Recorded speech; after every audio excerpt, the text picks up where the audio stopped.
कि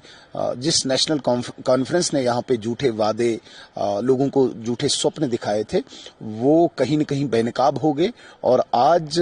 बहुत कठिन, बहुत मुश्किल नेशनल कॉन्फ्रेंस के सामने ये सीट हो गई है। एक साल पहले अगर हम देखें तो हाईएस्ट मार्जिन नेशनल कॉन्फ्रेंस का इसी सीट पे था।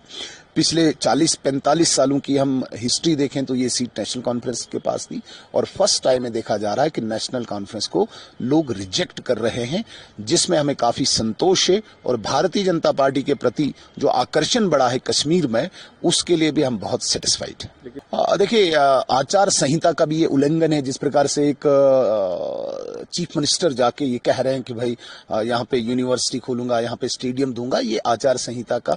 कहीं न कहीं मॉडल कोड ऑफ कंडक्ट की वायलेशन है। इसके लिए हमने ऑलरेडी एक कंप्लेंट भी दायर की है। लेकिन जिस प्रकार से पिछले साल भी उन्होंने बहुत ज्यादा वादे किए थे और उन वादों से मुकर गए। सबसे बड़ी बात जो है स्मार्ट मीटर की, नेशनल कॉन्फ्रेंस के इतने बड़े लीडर ने ये कहा था कि स्मार्ट मीटर यहां नहीं लगेगा और आज ये दावे के साथ कहते हैं जो स्मार्ट मीटर नहीं लगाएगा 200 यूनिट बिजली नहीं दूंगा। तो आज लोग कैसे यकीन करेंगे? जहां तक आप पीपल्स डेमोक्रेटिक पार्टी की बात करते हैं, देखिए पीपल्स डेमोक्रेटिक पार्टी वो पार्टी है जिन्होंने अपनी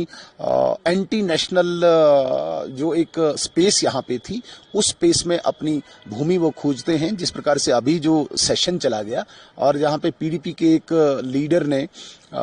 एक लैंड का बिल लाया था, वही जो लैंड माफिया, लैंड जहाद यहाँ जम्मू कश्मीर में चल रहा है, एक डेमोग्राफिक चेंज के लिए विशेषकर जम्मू में, वो पीडीपी दोबारा से रेस्टोर करना चाहती है उस लैंड जहाद को, लैंड माफिया को, एंटी नेशनल सेंटीमेंट्स को, इमोशंस को। और जिस प्रकार से वो लगातार सो कॉल्ड प्रिजनर्स के लिए हमारी साबका चीफ मिनिस्टर महबूबा मुफ्ती साहिबा कोर्ट्स में जाती है, ये दर्शाता है कि आज दोबारा इस अमन भरे इस कश्मीर में दोबारा से बदअमनी लाना चाहते हैं। वही जो एंटी नेशनल एलिमेंट है, जो अराष्ट्रीय तत्व है, उनका स्वागत करके उनको छुड़ाने के लिए उन लोगों को जो यहाँ पे अशांति फैलाना चाहते हैं जम्मू कश्मीर में, विशेषकर कश्मीर संभाग में, उनको छुड़ाने के लिए जो पीडीपी पहल कर रही है, लैंड जहाद को जो ग्लोरीफाई करने के लिए बिल ला रही है, ये उनकी अराष्ट्रीय मानसिकता को दर्शाती है, जिसे लोग रिजेक्ट करेंगे।